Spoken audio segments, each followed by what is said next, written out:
Hello friends, இப்போ நம்ம வந்து இட்லிக்கு, சப்பாத்திக்கு, தோசைக்கு பருப்பு இல்லாமல் எப்படி நம்ம தொட்டுக்கிறதுக்கு செய்யணும்னு பார்க்கலாம் வாங்க. இப்போ அதுக்கு வந்து நான் வந்து என்ன பண்ணணும்,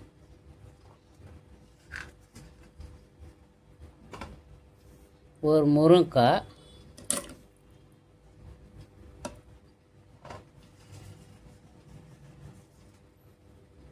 பூண்டு 10 பல் பூண்டு,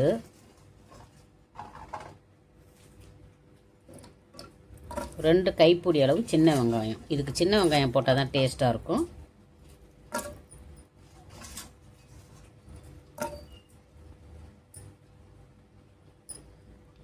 பச்சை மிளகா கீறிட்டு போட்டிருக்கேன்.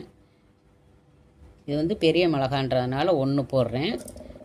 உங்களுக்கு காரம் வேணும்னா ஒரு 2 3 போட்டுக்கோங்க. காஞ்ச மிளகாயும் போடணும். 2 காஞ்ச மிளகா போடுறேன்.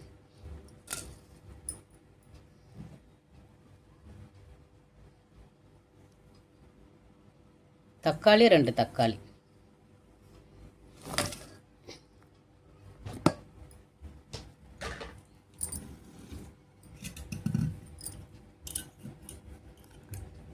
கத்திரிக்காய் ஒரு 3 கத்திரிக்காய்.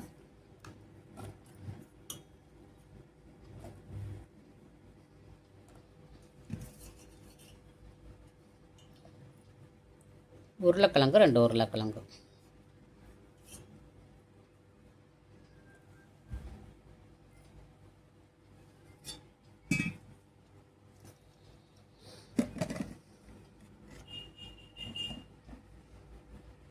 மஞ்சத்தூள்,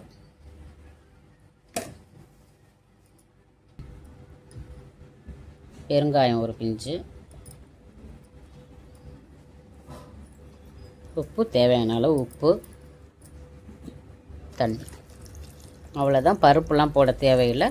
அது மூழ்கிற அளவுக்கு தண்ணி.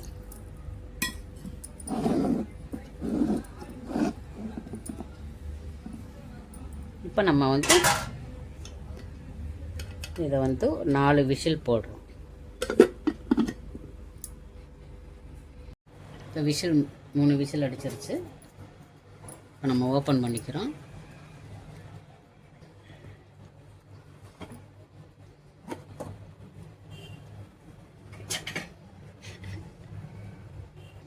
தண்ணி கொஞ்சம் தண்ணியை வடிகட்டிட்டு அதுக்கப்புறம் நம்ம வந்து அதை கடையணும்.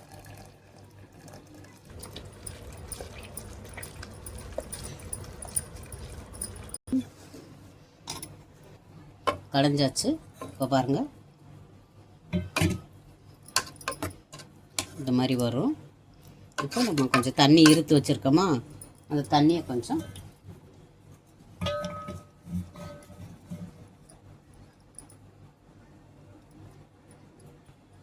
தண்ணி கொஞ்சமாக அந்த தண்ணியை கொஞ்சம் ஊற்றிக்கிறோம்.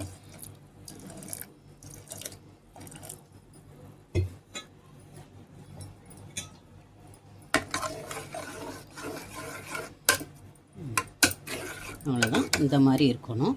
இப்போ நம்ம என்ன பண்ணுறோம், அதுக்கு ஒரு தாளிப்பு போடுறோம். தண்ணி கொஞ்சம் கூட வச்சுட்டேன். இந்த தண்ணி இருக்குது, இதை வந்து நீங்கள் வேஸ்ட் பண்ண வேணாம். நம்ம குழந்தைங்க இருந்தால் குழந்தைங்களுக்கு கொடுக்கலாம், இல்லைன்னா நம்மளே குடிக்கலாம். இது காய்கறி சூப் மாதிரி தான். இந்த தண்ணியை வேஸ்ட் பண்ணாமல் குடிச்சிருங்க.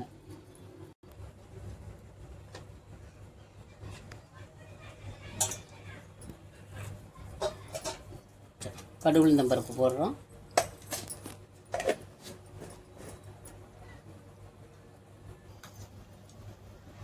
இப்போ நம்ம வந்து கருவேப்பிலை போடுறோம்.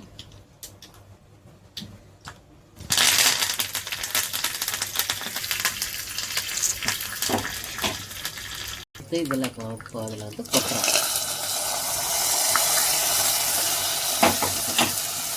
அவ்வளோதான் ஃப்ரெண்ட்ஸ். இது வந்து சப்பாத்திக்கு நல்லாயிருக்கும். நீங்களும் ட்ரை பண்ணி பாருங்கள். பிடிச்சிருந்தா லைக் பண்ணுங்கள், ஷேர் பண்ணுங்கள், சேனலை சப்ஸ்கிரைப் பண்ணுங்கள், கொஞ்சம் சப்போர்ட் பண்ணுங்கள் ஃப்ரெண்ட்ஸ். பார்க்குறவங்க லைக் பண்ணிவிட்டு பாருங்கள். Thank you friends.